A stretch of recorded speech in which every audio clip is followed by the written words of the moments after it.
മാറിയൊന്നും സഞ്ചരിക്കണ്ട. എടി നിനക്ക് എന്തുവാണ്? അരുണിന്റെ വീട്ടിൽ നിനക്കുള്ള കുഴപ്പം എന്തോ അവിടെ നടന്നത് പറയടി എന്നോട്. അമ്മ ഈ കഴിഞ്ഞ 13-ാം തീയതി ആ ഇടി പെയ്ത് മഴ ചൊരിഞ്ഞ സമയത്ത് ആ വീട്ടുമുറ്റത്ത് എന്തോ നടന്നത് നമുക്ക് അറിയാവോ? എന്തോ ഉണ്ടായെന്ന് നമുക്ക് അറിയാവോ? കൂണുണ്ടായതാണോ? ഇടിവെട്ടി മഴ പെയ്യുമ്പോ കൂണല്ലേ ഉണ്ടാവില്ലേ?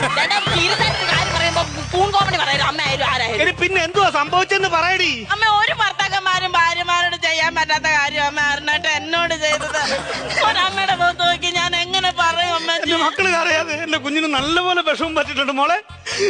നിന്നെ അവൻ തന്തയ്ക്ക് വല്ലതും വിളിച്ചോടി? ഇല്ല. പിന്നെ അച്ചാച്ചൻ മിനിഞ്ഞാൻ നിരുന്ന് തുമ്മിച്ചത്ത എന്തിനായിരുന്നു? വേറെ ആയിരിക്കും. എന്റെ പൊന്നുമോളെ നിന്നെ അവൻ ഉപദ്രവിക്കുക വല്ലതും ചെയ്തോടി? അമ്മ അടിച്ചു കഴിഞ്ഞ വേദന അത് കുറച്ചു നാൾ കഴിയുമ്പോ അങ്ങ് മറക്കും. ഇത് അതുപോലല്ല, എനിക്ക് സഹിക്കാൻ പറ്റത്തില്ല. എന്റെ ദൈവമേ, എന്റെ കുഞ്ഞ് കരയുന്നോണ്ടോ ഒരു പെറ്റതള്ള സഹിക്കുമോ? എന്റെ കുഞ്ഞിന് എന്തോ നല്ല നല്ല കുഴപ്പങ്ങൾ അവിടെ വെച്ച് സംഭവിച്ചിട്ടുണ്ട്. എന്റെ പൊന്നുമോള് പറയടി, അവനെ ഞാനേ കുടുംബ കോടതി കയറ്റും. പറയടി എന്തോ അവൻ ചെയ്തത്? 13-ാം തീയതി എന്റെ ബർത്ത്ഡേ അല്ലായിരുന്നു. അറിഞ്ഞിട്ട് വിഷ് ചെയ്തില്ല. ചോദിച്ചപ്പോ പറയുമ്പോ മറന്നുപോയെന്ന്. ഉടുപ്പ് വാർത്തമ്മേ കുടുംബ കോടതി പോണ്ടായോ? ചെയ്തില്ലെന്ന്